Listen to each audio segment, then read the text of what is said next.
What is going on, Sharp Football family? It is your resident Swami of Kami, Rich Hribar, and we are here in the last week of June, getting ready for the July 4th holiday, and then training camps open. We're moving completely downhill. We've had some great guests on the show. We've got another great guest on today. Before I introduce him, let me remind you, you can go to sharpfootballanalysis.com. You can preview the Warren Sharp 2024 book. You can get that on pre-order. You can also sign up for the draft kit that myself and Raymond Summerlin are contributing to on the site as well. With the housekeeping out of the way, let me bring in our guest. It is Mike Clay from ESPN. You know, Mike, I had Stefania on last week. Ooh.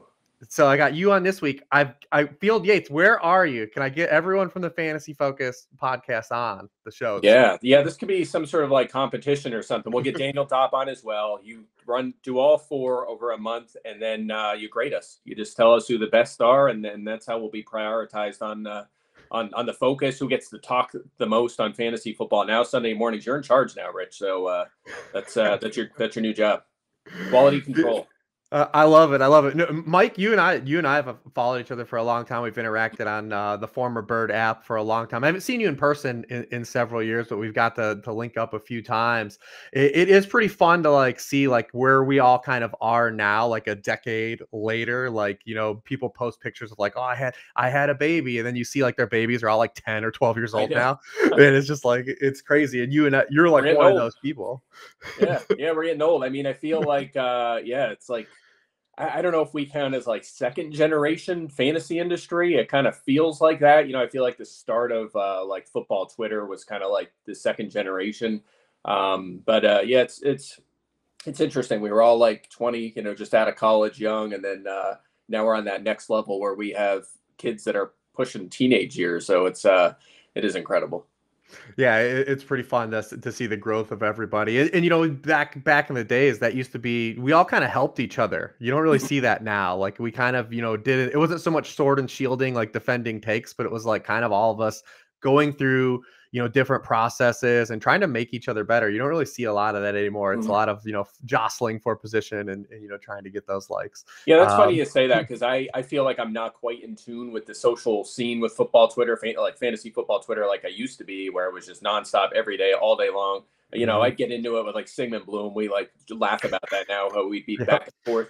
But you're right. For the most part, it was positive. We were all doing leagues together, and we still do to this day, and kind of help build each other up. But once in a while, I just see like, you know, whether it's like the search area of X or whatever it is, like you just see these people like, I'm tired of the toxicity in this industry and all this, and people are like fighting. I'm like, I don't even know what's going on. Who is arguing? What are these big fights about? So I'm just so out of tune with that stuff. But you're right. We got to get back to keeping it positive.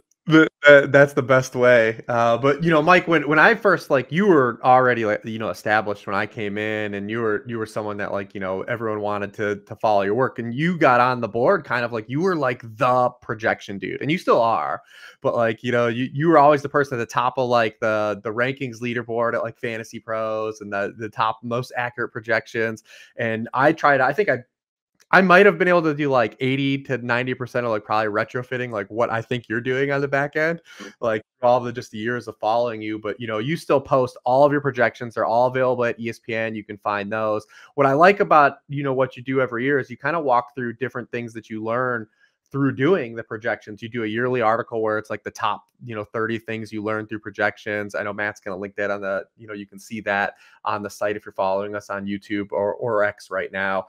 But I'm not going to go through like that list, you know, 1 through 30 or anything. But what I'm more interested in about is like when you're doing projections and you're trying to bring your projections over to fantasy football, I think everyone has like a different process with that.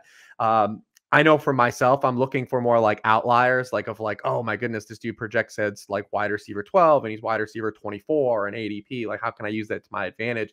What I'm curious with you is, you know, because I play in all these leagues with you, I'm trying to just tap into like, you know, where I can get some edge in Mike Clay, because he's taken a lot of my money over the past decade and one of these leagues that I'm in. But how rigid are you with kind of your projections when you're doing your rankings, and then when you're in drafts, right? Like, how much are you following them just as linear projections, you know, when you're ranking players and drafting players? Yeah, that's a great question. I do get that question a lot. You know, why are your rankings not exactly the same as your projections? That would make perfect sense to just align them and make it easy. And that's just not necessarily the case. You know, there's The point of the projection is like your most likely outcome. We're considering injury rate and a reasonable target share, things like that. When I put them together, that doesn't necessarily consider floor and ceiling, and those things are important. I think toward the top of the board, the early rounds are going to align pretty well, but, there's a margin of error. They're not going to be perfect. They're going to be off by a few points, whatever it might be. But as you get deeper into your draft, that ceiling and floor becomes more important. I think maybe the best example of that this year is probably someone like Rome Odunze in Chicago. Okay. With Keenan Allen and DJ Moore there, not to mention Cole Kmet, DeAndre Swift, Gerald Everett's the two. They didn't sign him to get 0 targets. He's going to have somewhat of a role. You do the math on that, you're going to say there's not room for this guy to put up at the target share you generally see from a top 10 drafted wide receiver.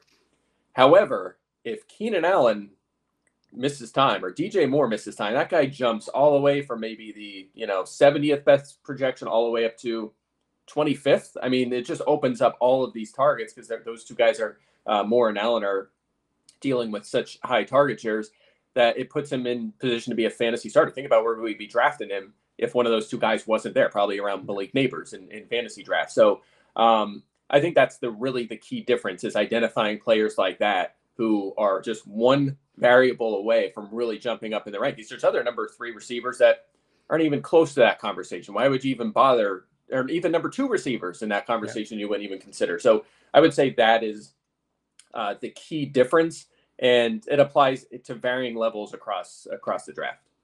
Yeah, absolutely. I mean, when you're setting projections, we're working with a finite number of available opportunities, right? I think you were one of the first people too that in the space that got on making more accurate projections. And I always talked about this, people would have these projections and they would add up, the targets wouldn't add up to the same amount of pass attempts in the past year. That's my origin story, Rich. Yeah. That is my origin story. Yeah. I won't name the site, but there was a site and I pulled the projections and added them up, and I was like, they have them projected for 5,000 receiving yards and 3,200 passing yards.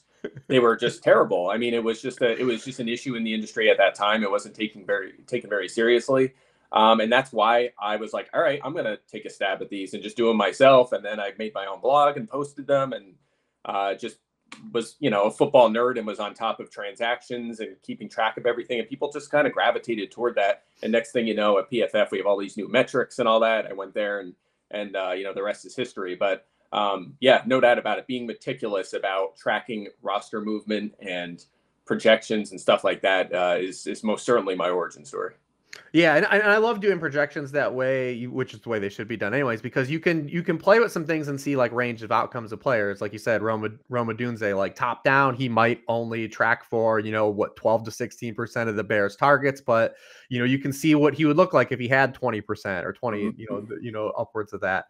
Well, the running back position is always going to project well based on the opportunity shares, right? And this year in particular, I've noticed the largest delta between where running backs from a projection stance look in terms of total production and then where we are in ADP. We've seen this trend kind of happen for multiple years, not just from the Sean Siegel 0 RB years, but we've seen gamers be more wide receiver centric anyways. Fantasy's become a more wide receiver centric game, but we still see these running backs that project well. So I'm curious, how you handling these running backs that from a top down stance, guys like Rachaad White or Joe Mixon, Alvin Kamara, but carry the significantly lower ADP, how you're handling those guys kind of in current drafts. And you can apply it to these wide receiver heavy leagues. You and I are in a current draft right now. And just some insight, I mean, you took only one wide receiver through the opening 6 rounds. So I'm just curious, how you're going against this gambit of the inflection of just gamers soaking up these wide receivers over these running backs. Yeah, that's been my strategy in those leagues for years, whether it's Apex or I'm not sure if you're in the Apex one, but the MFL 10 of death, same thing. It's just who you're drafting with, knowing your league. And I know that you guys you hate running backs. Everyone hates running backs. And, a lot of what Sean has done in the industry and why his approach became so prominent is because he was zigging when others were zagging.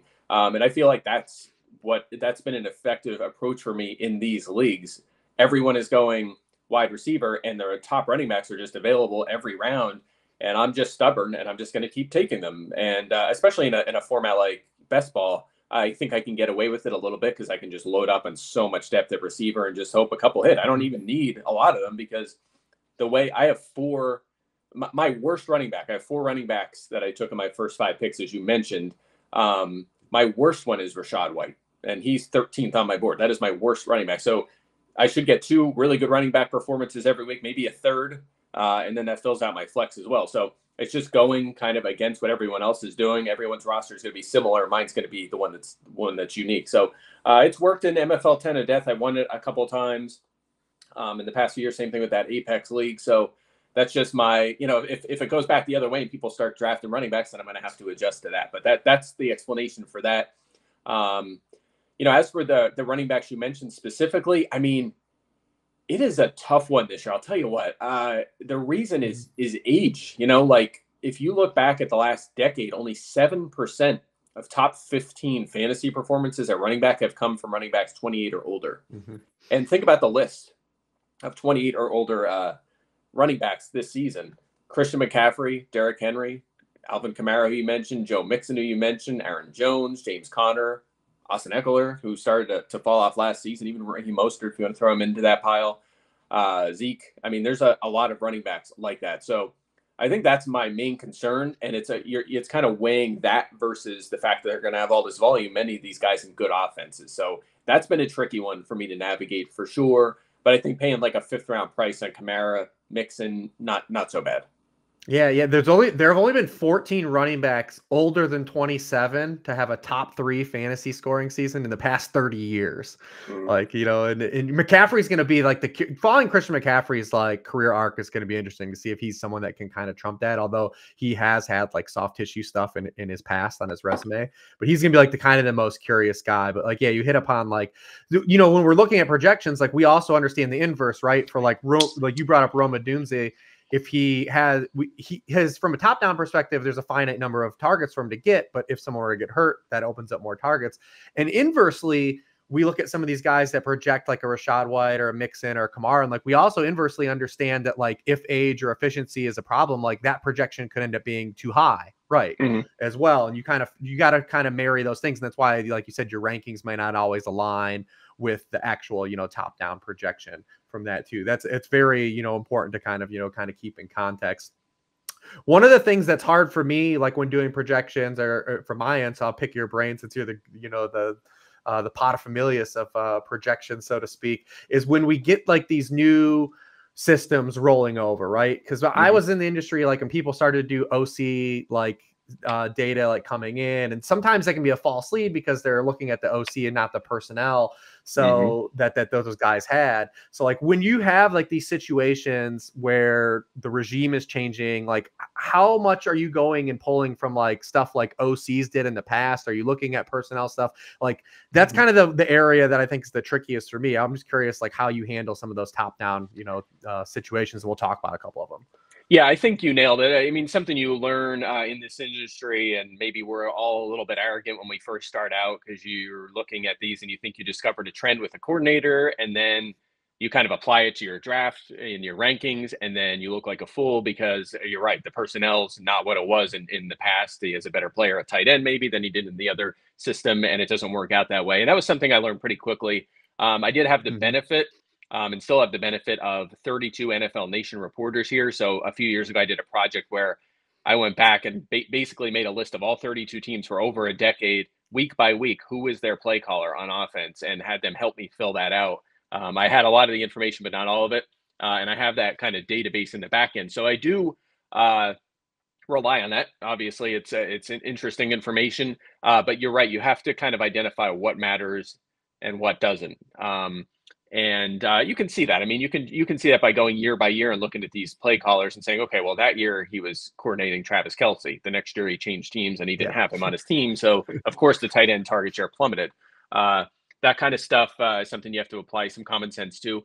But there's other things that are relevant, which I'm sure we'll get to here a little bit. But one example would be someone like Cliff Kingsbury, of course. He goes to Washington from Arizona. His 4 years in Arizona, fastest paced offense in the NFL. So how much of that does he bring to Washington? Probably a decent chunk of it. And that's something that's going to add plays and volume and speed to this Washington offense. So I think you just kind of pick your spots and see the kind of things that tend to follow coordinators and play callers around. Yeah, that's kind of like what I'm looking at too, and try to tie some of that stuff in. And like you said, like, yeah, the speed and like pace of plays. I mean, when Cliff was with Arizona those 4 years, I mean, they ran almost 1,500 no huddle plays. Like, I think they're 1,491 was the total. The next closest team was 865 over that span. So I mean, we're gonna get, and we've already seen like Brian Robinson, one of the players, come out with a quote and say like they're gonna run, like this is gonna be fast paced. Like, that's something we can definitely apply. Let's talk about a couple of these situations, and I'll pick your brain on some of these changes. Like, I think the most obvious one, and like probably from like a player perspective for changes, is the Atlanta Falcons, right? We've got basically Bijan locked in, kind of RB1 in drafts. He's going basically like pick 7 to higher in most leagues, but he's definitely a first rounder. Drake London's like right on the cusp now. And then you've got kind of, Kyle Pitts. Everyone's excited. We're going to talk about Darnell Mooney too, because I think he's kind of like the forgotten soul here. But like going from Arthur Smith to Zach Robinson and like this system that we've seen, this McVay coaching tree, like we know, like you said, this coaching tree has been prudent on like they're going to run a lot of 11 personnel. And not only did they not go out and sign Darnell Mooney, they trade for Rondale Moore as well, like a pure slot receiver. Like, this is a team that's going to play a lot of 11 personnel. So let's talk about some of the changes here for the Falcons and where you kind of have some of these guys. It's interesting that when I'm looking at your projections, you're a little bit lower than the field on them, but I want to talk about some of the players here. So take it there first. I don't want to step on you. Yeah. So first of all, with the system, when it's a player or I used to be a player, but now a play caller like Zach Robinson, who has not called plays before, there's definitely a conservative nature, which I'm going to project these at, which is speed of play will be, offensive snaps per game will be around average, touchdown rate, pass versus run will be around league average. How many touchdowns we'll score is usually mostly talent based, especially for a situation like this where we don't know if the coordinator is good or not. And then in terms of pass rate, I'm kind of, letting the team tell me what they're going to do. And some of that is personnel based, right? As you just pointed out, they're building around 11 personnel. Raheem Morris was a head coach briefly a few years ago. It was a very pass heavy offense. It's something that I didn't put a lot of stock in, but at least kept in the back of my mind. And also, you give Kirk Cousins a big contract. You didn't do that to hand it off a bazillion times. So I have them leaning a little bit toward the pass. I could see it going the other direction, but I think they're going to throw the football, especially with Bijan Robinson in that backfield. So, I'm optimistic about the offense. I mean, Kirk Cousins doesn't scramble, so that's going to open up a lot of pass volume for these guys. That obviously helps. But you do have a handful of mouths to feed too. You're going to throw it to Bijan. You're going to throw it to Drake London, whose target share should be similar to years past. I like Darnell Mooney as a sleeper, same as everyone else. I think he's fine late in the rounds. He's going to be busy out there. There's a guy that was pushing a 20+% target share during his time in Chicago and was the number one for a while. And of course, Kyle Pitts. So I will say that like I'm fine with London where he's going. Bijan I have as a top 3 overall pick. I love him. Pitts is tricky. I think he's going a little earlier than he should be. I just think there's like, you're kind of hoping he'll be a top 5 tight end. So you're taking him over top 5 tight ends. I mean, Evan Ingram's been top 5 the last 2 years. 3 players in the entire NFL had more catches than him, not tight ends. 3 players had more than him last year. So why not take him 2 rounds later? So that's the only reason I'm probably a little lower on Pitts. I just think his ADP is a little rich, but the other guys I'm fine with. I'm all in on the Falcons offense otherwise. Yeah, I'm curious to see, like, some of the easy buttons that Zach Robinson, what he could bring over from, we've seen previous iterations of this system, elsewhere. And I'm curious to see just how Kyle Pitts fits in, right? Because like Pitts is also tricky because he's a player, like for his career, he's only played 29.5% of his snaps in line. And this system in particular has never had like a player like Kyle Pitts, which could be good or bad, right? Like it could be a good thing. Like maybe he's getting some opportunities like that we said that would be typically designed for like wide receivers that have been in this system before. But we don't really know that because this system, has always operated kind of at its best with these guys in line. When you think like Kittle, TJ Hawkinson with Kevin O'Connell, like, even like the 2019 run that Tyler Higbee had with Sean McVay, like it's hard to just kind of project like what changes for Pitts. Cause like so far for Pitts, like we can point at Arthur Smith being like a problem for Kyle Pitts, but also like the gift and curse of Kyle Pitts has been like where he wins, right? Like he wants to generate targets downfield with come inherently with like a decreased efficiency. Like he doesn't get bunnies, basically, is what I'm saying. He doesn't get freebies. Like you said, Evan Ingram gets a ton of freebies, like just a high completion percentage, high success rate type throws. And like, we haven't seen Kyle Pitts for his career have that. And like, is Zach Robinson going to go out of his way to try to figure out where that type of player fits in to that system? Or is he just going to say, like, I know Drake London can do those things because he did them at USC. That's what Drake London did, like, kind of coming out of college.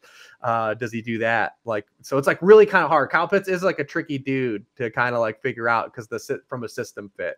But I will say, like, for Kyle Pitts, like for gamers, it's pretty easy why he's being drafted highly, because you have to keep being early on Kyle Pitts because there's no being late on him, right? Like, once he pops, like it is what it is.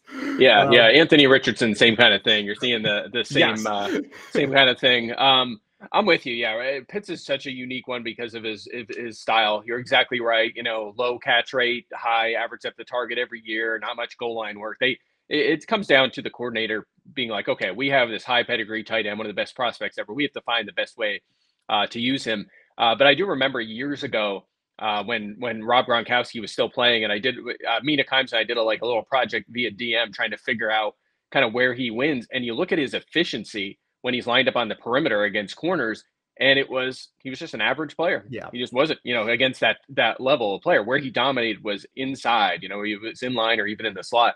And Atlanta's just going to have to be better about utilizing him. This is a guy, remember, he had 1,000 yards as a 20-year-old rookie. So I'm with you. I think he was just mismanaged. I know he's been hurt. He's had some injury issues as well. It was a very low volume passing game. There's a lot of reasons why it's been a struggle. Still believe in him. I'm not going to call him a bust or anything like that.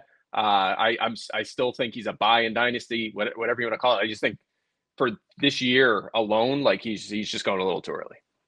Yeah, I mean, he's going to play another, dozen years, which is crazy. But the dynasty community, I know that you want to recoup like what you had. But like, we've all drafted dynasty players that like have done nothing and will continue to do nothing. Like Kyle Pitts will not be a zero on your rosters, dynasty rosters, for the next decade.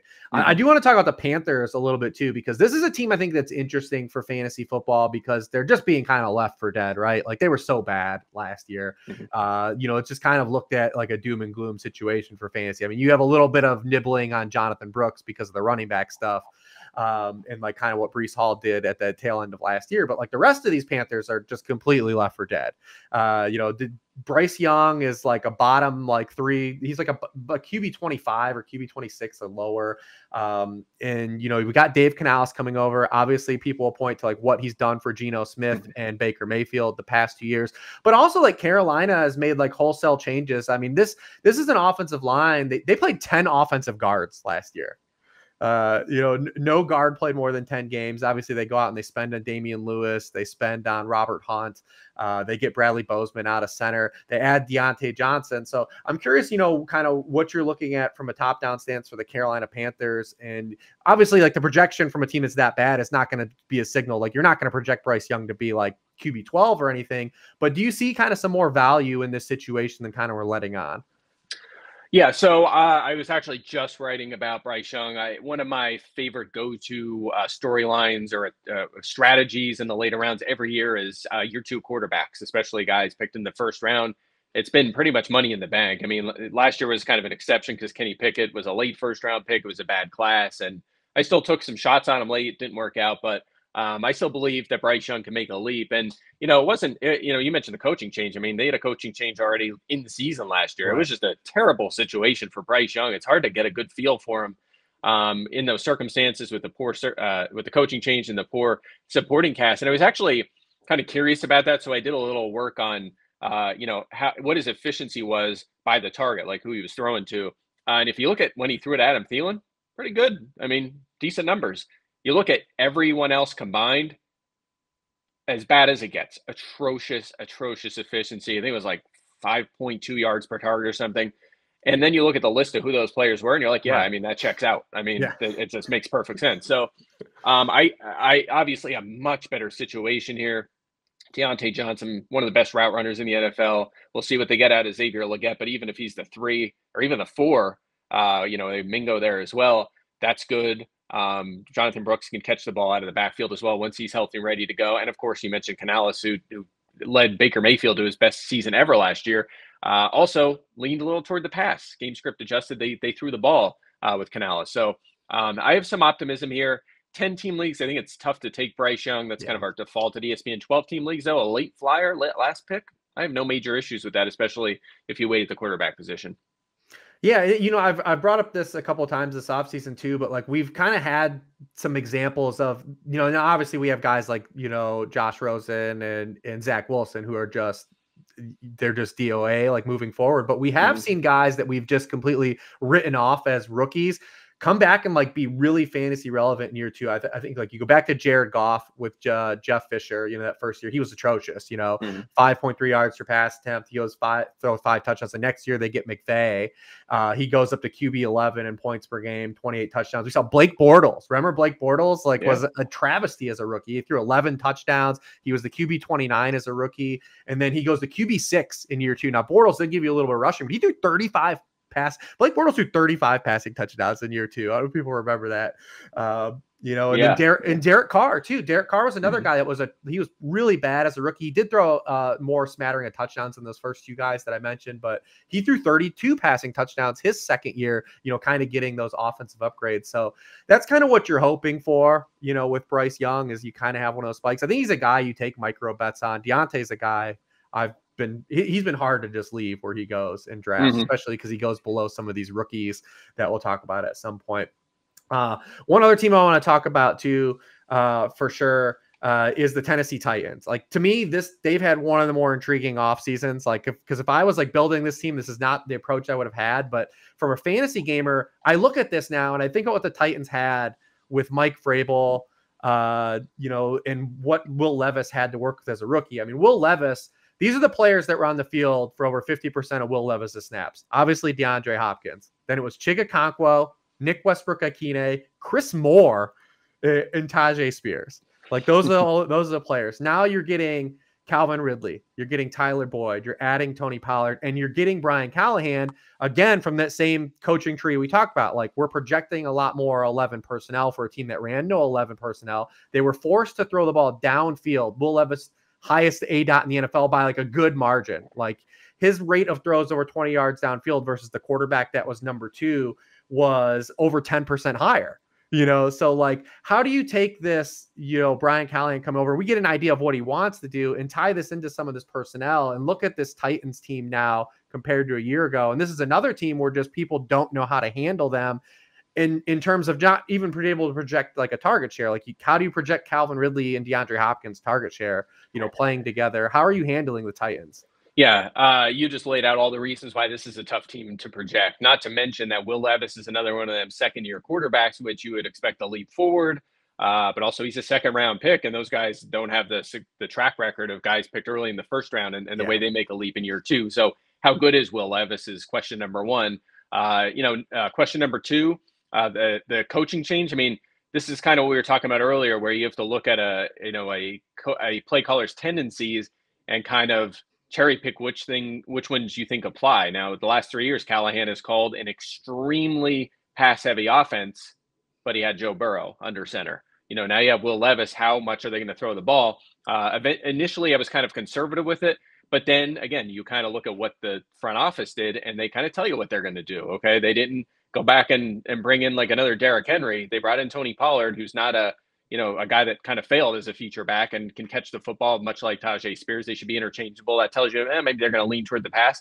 And then they spend all that money on Calvin Ridley and Tyler Boyd. And again, you don't bring in Boyd just to chill on the sidelines. They're going to run a lot of 11 personnel, and they're going to throw the football. So much improved offensive line will help with protection as well.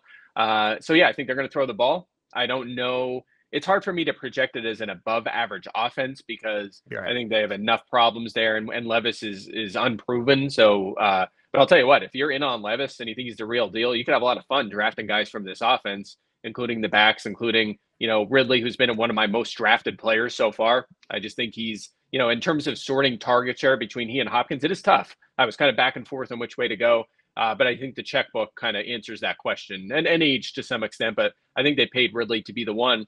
And that's a guy that look, he led the NFL easily in end zone targets last season by far. I mean, he's a guy that can be featured near the end zone, downfield, good fit for Will Levis. So I think this is going to be perhaps a fun offense. It might be really fun if they struggle defensively, because then this is a team maybe in garbage time is just soaking up big time, aggressive downfield plays, a lot of garbage time, putting up points. So it could be a real fun time for sure in Tennessee. And I'm optimistic about Ridley. Like I said, I've drafted him more than anyone else on this team, and I have a lot of them.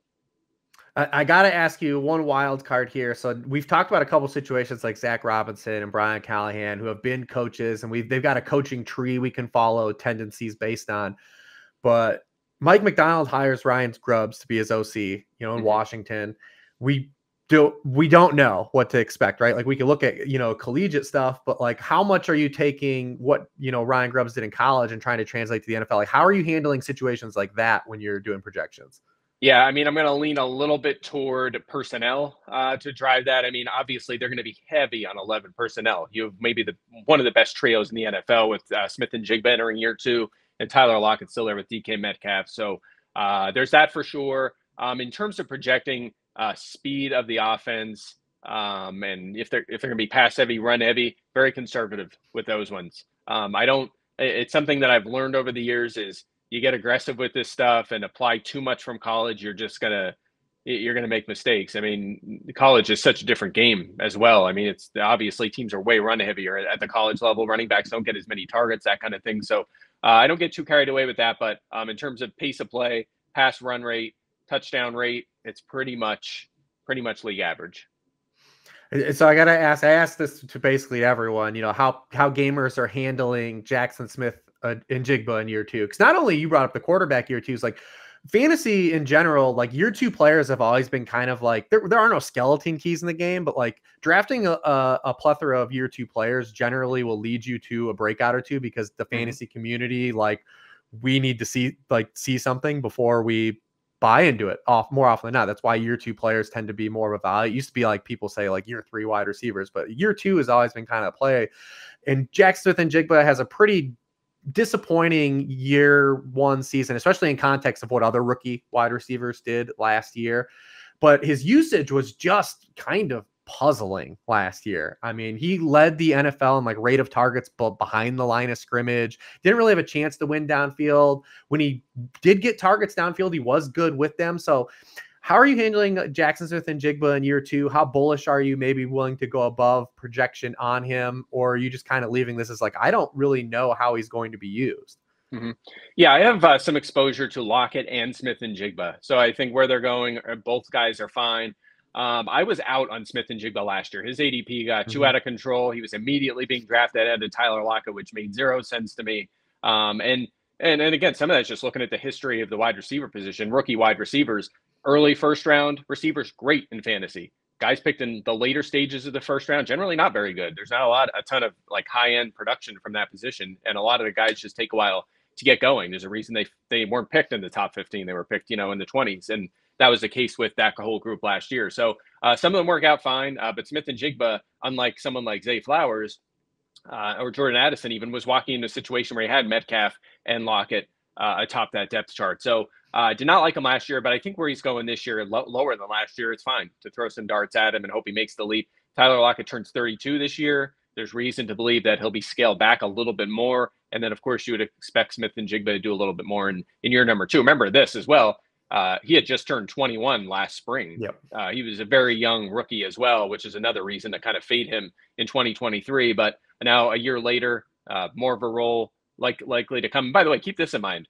Last year, DK Metcalf averaged 32 routes a game, Lockett 31, Smith and Jigba 27. He wasn't that far behind last year anyway. He was right there in terms of being on the field when they were throwing the football. And honestly, that offense probably better than you realized. Geno had a decent season. They just couldn't score touchdowns. It was like they were right there on the edge and they just couldn't finish drives. But they were close. So I'm optimistic they can be a little bit better this year.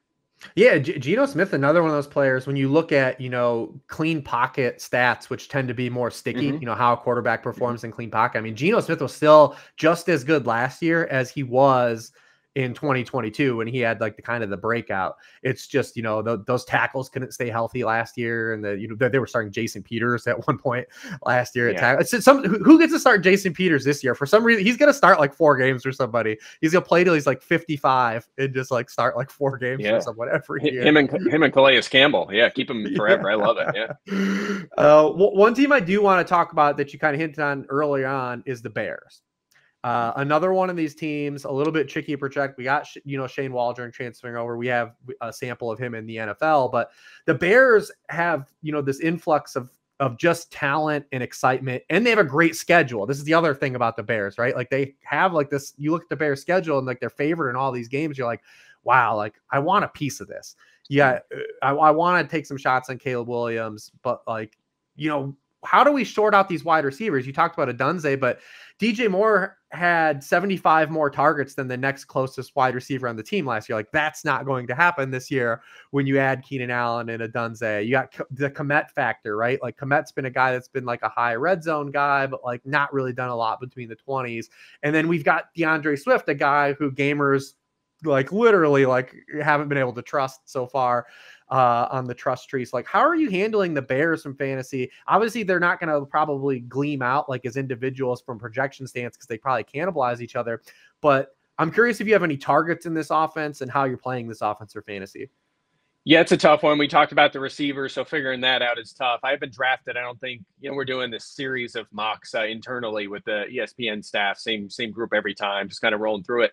And I don't think I've taken Moore once. I mean, he's just a little too rich for me. He's gonna drop off target wise from where he was last year. And the same thing applies to Keenan Allen. He had a career high in catches last year. It's just not going to be possible in this offense. And there are a few reasons for that. Obviously competition for targets, bringing in Swift, who will be involved, and Odunze, we mentioned him, and of course Cole Kmet and Gerald Everett. You have all these mouths to feed. And also, here's the thing. One of the things we're all guilty of, and I'll admit, it's easy for me to do as well, is sometimes we think about these players and we just assume they're going to be good, and Caleb Williams is a great example of that. Elite prospect, not yet an elite player. He could be a bust. Half of the players picked in the first round will be bust. And all these quarterbacks aren't going to work out. And frankly, Williams is probably just a little bit more likely to pan out than the guys drafted after him at the quarterback position. So he might struggle. It might be just like this guy just doesn't have it. It's a problem. And that's something you have to at least consider when evaluating the skill guys around him. What if this is just Bryce Young last year? It's just a dumpster fire. I don't think it'll be that bad. Don't get me wrong, but it's a possible outcome you have to at least consider when evaluating DJ Moore and Keenan Allen and Odunze and all these other guys. So that's probably why I would say a pinch lower on some of them. But again, I think Odunze is probably the guy I've drafted the most from the group, just because he has just as high a ceiling as some of these other guys. He's just so much cheaper. And when my starting lineup's filled out, he's usually one of the guys that's near the top of the draft room. And I'm like, of course, I'm going to hit that every time because he's one injury away from being a lineup lock, just a must start every single week. Yeah, and I think Odunze, especially when you're these best ball drafts, not only do you have the contingency potential outcome, I also think the difference between Odunze and a guy like JSN last year is probably going to be role, right? Like if Odunze somehow gets close to the 90 targets JSN had, he's probably going to do more with them because those 90 targets are going to be a lot different than the targets JSN got, we said, which were largely, behind the line of scrimmage, probably an overuse. Like Odunze is a guy that's probably going to get downfield targets. Like that's who he was in college. Mm-hmm. He can win everywhere too. I don't want to just pigeonhole him as a straight downfield guy, but Keenan Allen's going to be the slot receiver in this offense. We kind of know that. DJ Moore can moonlight in the slot as well. Odunze is going to get vertical mm-hmm. shots. I'm curious too, Caleb Williams, kind of projecting rookies. We'll get into that. I kind of want to tie him into Jaden Daniels. And the one thing I have the hardest thing coming in for my personal projections with Caleb Williams is I don't know how much rushing he did in college is going to translate to the NFL. Like he's not like, mm-hmm. like with Jaden Daniels, I know he's going to scramble a lot and I know he's going to run a lot, but with Caleb Williams, he's not like a traditional runner in the sense of those guys like Anthony Richardson and Jaden Daniels and Lamar Jackson. And I think that's the trickiest part I have with Caleb Williams. And from a fantasy stance, like if he doesn't run just as much as we think, like his fantasy value immediately becomes to a situation where he can be arbitraged. So I'm curious, like how much, rushing are you even projecting him for? Like, how are you tying into some of these guys, especially at the quarterback position coming from college to the NFL? Yeah, so I think Williams probably kind of middle of the pack. I mean, if we get like Jordan Love sort of rushing numbers out of him, we're probably okay with that. It That's could what be a I'm little thinking. more. Yeah, I mean, he had over 200 carries, removing sacks. He had over 200 carries at the collegiate level. He was effective in that department, but something that I do peek at is scramble rate, right? Which could kind of point to just how much they might run. And it was average for Caleb Williams at the, when he was in college. For example, or for perspective, he was at 6.6% for his scramble rate. Daniels was 14.2%. Drake May over 11%. And then guys like pocket quarterbacks like McCarthy and even Bo Nix. He had a lot big numbers rushing wise, but he was under 6% as well. So that just shows you the varying degrees, and those are big numbers. And if you apply those to the NFL, those are massive. That's a massive gap in terms of what you're going to get out of them from a rushing perspective. So that's why I have Daniels ranked ahead of Caleb Williams for year number one. I think Williams is the better overall prospect, but he's more like the CJ Stroud, where Daniels is more of the Anthony Richardson this season. I mean, it's an easy comp to make, of course, but it makes perfect sense. I'm not saying Williams will have a season like Stroud. That was like one of the best rookie seasons ever. You can't really project that, but Williams does have the supporting cast to put up similar numbers at the same time, which most rookie quarterbacks do not have. So, you got to kind of walk the line between those two things. I prefer Daniels in fantasy, but both of them are pretty well positioned for good year one seasons, especially Daniels in that Washington offense that, again, should be fast paced. Fast paced means more snaps, means more throws, more scrambles, more fantasy points. Yeah, and we've finally seen the past month, Daniels has finally jumped Williams. They're still neck and neck kind of where they go in drafts, but Daniels has outright jumped Williams. I think, as the summer has moved on. Well, one, smart people have, like yourself, have promoted Daniels, from a fantasy stance. But then also I think gamers also are smarter than they've ever been. Like the average fantasy player, and they know what they want out of quarterbacks. It's the reason why these dual threat guys, continue to get drafted high. It's why Anthony Richardson is drafted high, right? They know the archetype of quarterback now that is breaking fantasy football. We're not getting 2019 Lamar Jackson at QB 14 anymore. That's just not going to happen in fantasy football. This is as good as you get. Jaden Daniels at QB 11.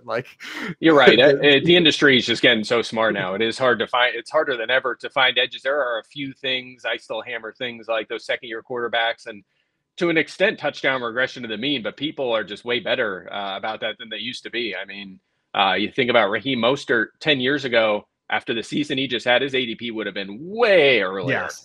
People are just so much better now about just understanding that is not sustainable. Nothing close to that is sustainable. And, Rob Tunyon a couple of years ago, same thing. People just are not buying into that. They just understand. Gamers and playing fantasy just understand that now. So it makes it harder to win, but it's more interesting because you're digging for new edges and stuff.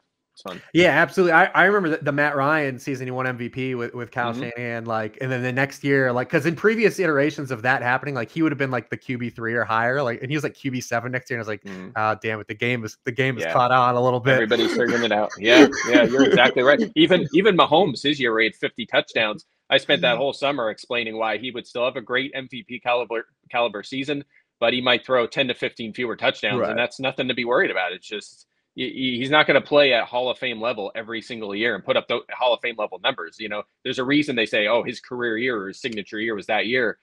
That doesn't, they don't do that every single year, even the best players ever. So you're right. Just people are the people playing this game are much smarter than they were 10, 15 years ago.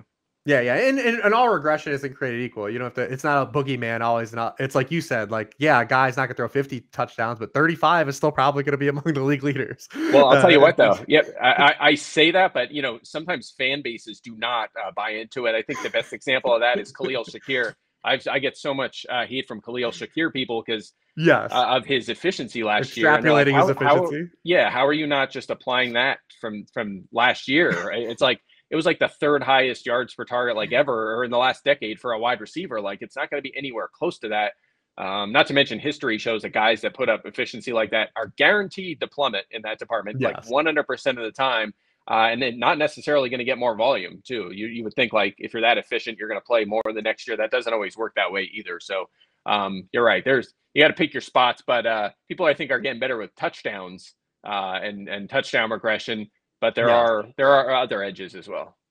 Yeah, absolutely. Especially like efficiency based. Like you go back to like Chigakonkwo last year, right? Like Yeah, coming, good one. was like what he did like after the catch was not gonna be translatable in year two. And honestly, we may have gone too low. We didn't mention him with the Titans, but maybe he is like a flop lag guy because he was overcompensated for both years because he's still going to be on the field as a full-time player this year. Kind of no one's going to account for him in almost like an Evan Ingram fashion when like the Jaguars were at full strength. Yeah, but he's cheap now. Yeah.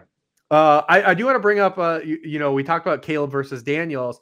Marvin Harrison, obviously we know like some of this stuff's going to show up a little bit better in projection for him versus Malik Nabers, but you have a pretty sizable gap in them projections. I have a pretty gap in them projections. There's a gap in ADP because the situation's just better, right? Like, he's got a functional quarterback with Kyler Murray. We don't even know if the Giants are going to start one quarterback all year. But yeah, take me through like walking through like Marvin Harrison Jr. I get why the projections have him there. He's there like near ADP for me as well. But I want to know if you're taking Marvin Harrison where he's going versus Malik Nabers where he's going. I have not gotten much Harrison because of what we just talked about, the Anthony Richardson factor, the Kyle Pitts factor. Everyone wants a piece of Harrison, and he's going so early that it's like he's coming up near the top of my board, and I'm getting there, but someone just snags him. So I haven't drafted him much. But he is 13th on my board, so it's not like I'm pessimistic that he's going to have a huge rookie season. And the history of top 10 wide receivers is, they're going to push for a quarter of the targets. They're going to put up at least 800, 900 yards. I mean, I have them over 1,000. I have Nabers over 1,000 as well. So I expect a big season. The funny thing is I have Nabers projected for just 14 fewer points than Harrison, but it shows you just how deep that tier of receivers is. Yes. That's it. I mean, there's no reason to believe like Nabers can't outscore Metcalf or Ayuk or Debo, but I have them a few spots ahead. It's just like those guys are all so close. And I wouldn't be shocked if Nabers outscored Harrison this year. It just really depends on what they get out of Daniel Jones, if Kyler Murray stays healthy, all those kind of things. But yeah, I mean, Harrison was drafted before him for a reason. Most teams had him ahead on their board. Not every team, but most teams did. And I just like his situation with Kyler Murray, who has already led DeAndre Hopkins to a top 5 fantasy season. We've seen it from him before. So I feel more optimistic about that situation. And by the way, I think the Giants, on paper, worst team in the NFL. They just have all kinds of problems. It could be a big problem this year. If they don't get Jones going, they're probably picking a quarterback first overall next year. Yeah, and you do one of the great things off season where you kind of rank every individual unit. We do the same thing in the 2024 preview book, but it's like a collective heads. You do it all on your own. And you could definitely check that. I'm pretty sure you have like that, like probably not pinned, but like not far on like your media page on the Bird app. If you can follow that down there. But like the Giants came out, I think, as our worst team collectively between me, Ray, and Ryan McChrystal, like where we ranked every unit and did like aggregate that. The Giants were the worst team as a spoiler alert for that. So that's one of the things to factor in. And I think you brought up a great point about the overall points. And this is what I think gamers lose, like translating projections to rankings, right? And in their drafts, they might see Malik Nabers at wide receiver 28 in projections, but it's less than a point per game, like the delta between wide receiver 28 and wide receiver 13, which kind of goes back into where we opened this conversation at, of like where you said like you're willing to take some of the running backs in that spot, in those spots where you're soaking up like guaranteed volume, and you can have a chance to run into like one of those good fantasy seasons that gives you actual leverage, versus like this wide receiver pocket that is just extremely flat and deep, like in a situation like what you might see like in rankings, like, oh yeah, Nico Collins is wide receiver 14, but like what's the gap between Nico Collins and Cooper Kupp, right? Like it's, and people see the numbers and the linear lists and they see a wide gap, but in terms of like points per game and projection, like there's not that gap doesn't exist. And sometimes that's tricky, I think, for consumers to translate to where they're drafting. Yeah, exactly. I mean, you look at the gap between like the top 10 running backs and then, what the drop off is to that tier where it's a lot of the same, which sort of the dead zone, if you will.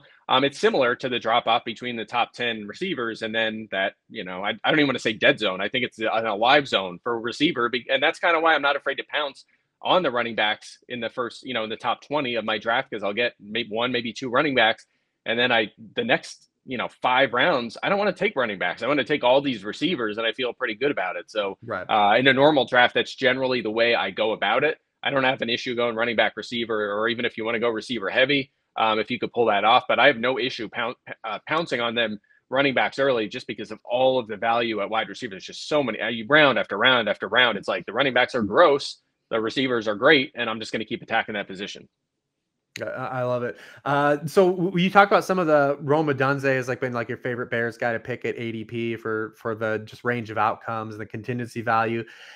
So is he your favorite amongst that pocket of wide receivers that always goes in the same group? If you've got Odunze at wide receiver, 45, Xavier Worthy, Lad McConkey, Keon, Coleman, Brian Thomas, all those guys go within 10 picks of the wide receiver position of each other. One, is Odunze your favorite? And two, do you have another favorite out of those other guys?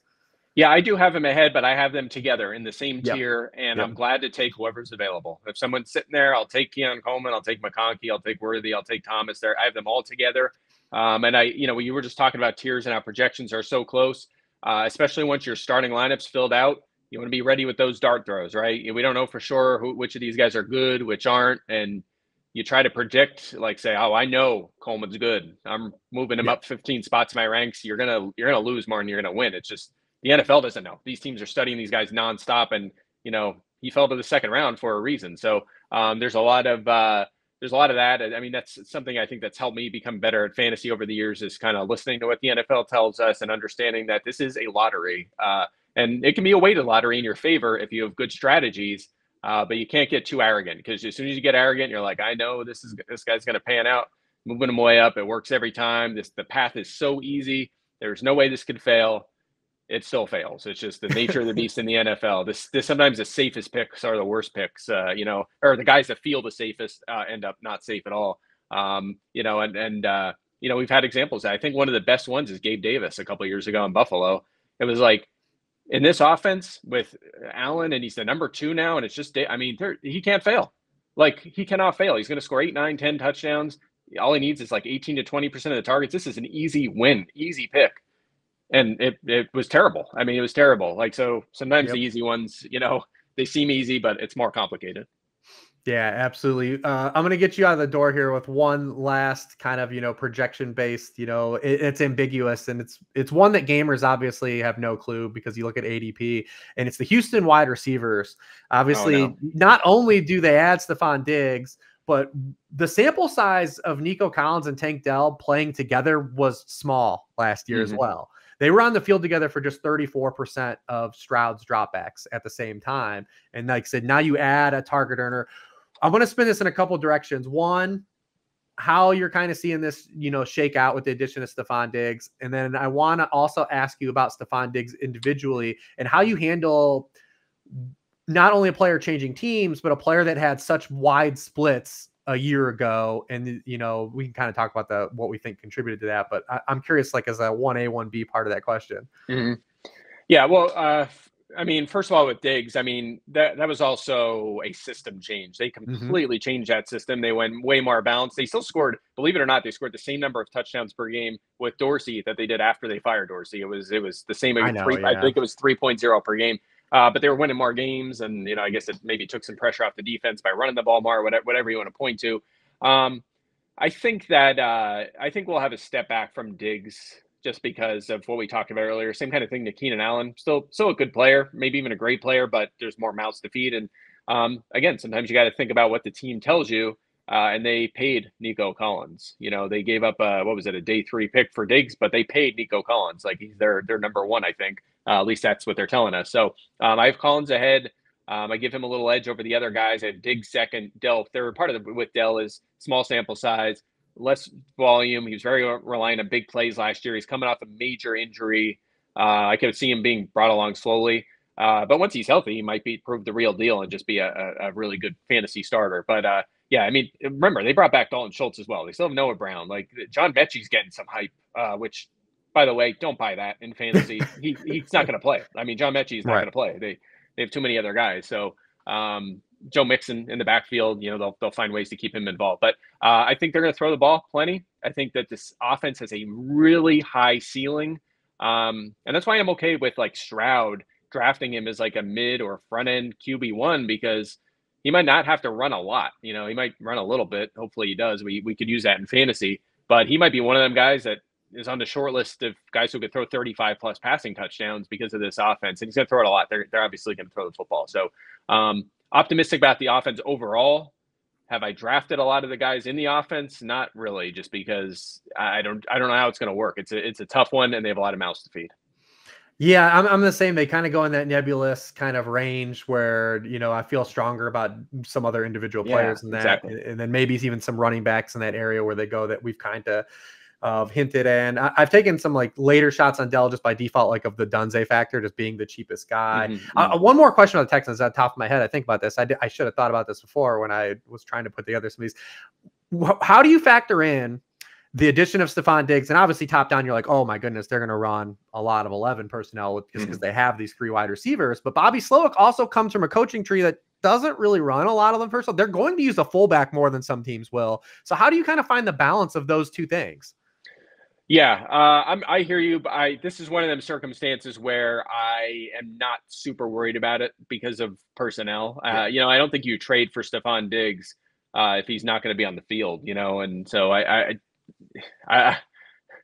it's just not a concern. They'll get the fullback involved here or there for sure. Probably over a second tight end. I think their top fullback's probably going to be Andrew Beck, who could play tight end, fullback, H-back, all those kind of things. He's like a versatile chess piece, but he didn't play a ton of snaps last year and was not involved when they threw the football very much. So not a big concern. They might not be first in 11, but they should be top 10 with this personnel. If they're not, they messed up. Like they just we're going to be criticizing them. We're going to be like, why is Tank Dell on the sideline? Why is Stephon Diggs on the sideline? It's just not going to make sense.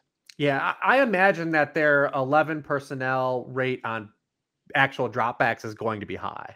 Their 11, they might not be amongst like the league leaders in 11 personnel top down, but like when those guys are in the game, they're probably throwing the football. And then when Beck's in the game, they're probably doing some of that, some of the zone run stuff with Mixon. But he becomes an interesting factor too, because like Mixon's another one of these guys that like has no NFL sample, like actually playing with a fullback on the field. Like I think he has 20 career carries with another running back on the field. So it's like another one of those guys that's like tricky to project as well in that regard.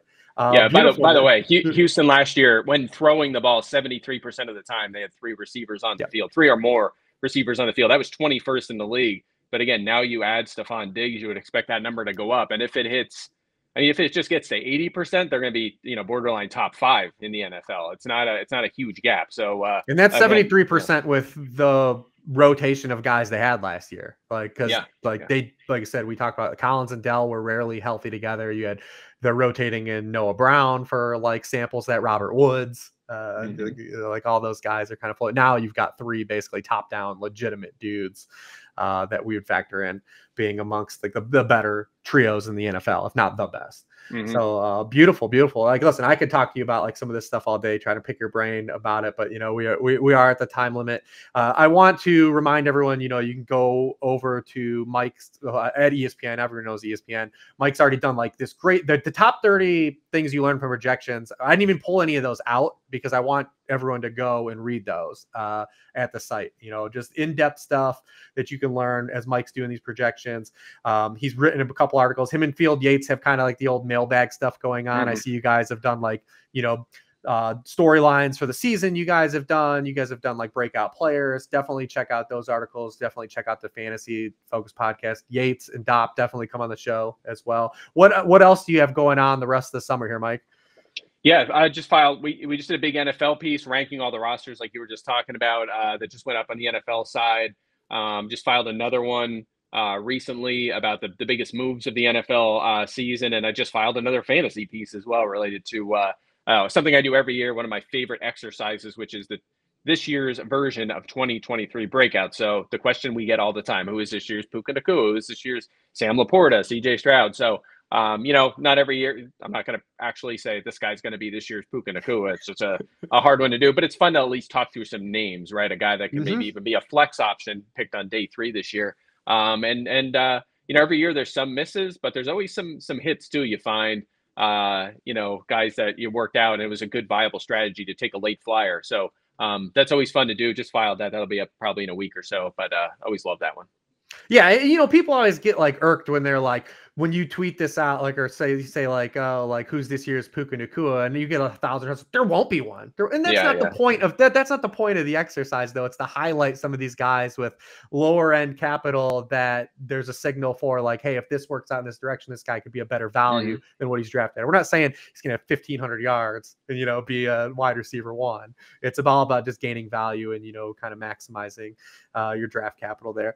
I love it. As a reminder to everyone, go to sharpfootballanalysis.com. You can order the 2024 preview book that Warren and the team has worked on. I believe that's going to be coming out here in the next week and a half. You can sign up for the draft kit that myself and Raymond Summerlin are working on, you know, vigilantly for the remainder of the summer. For Mike, I'm Rich. Good luck, everybody.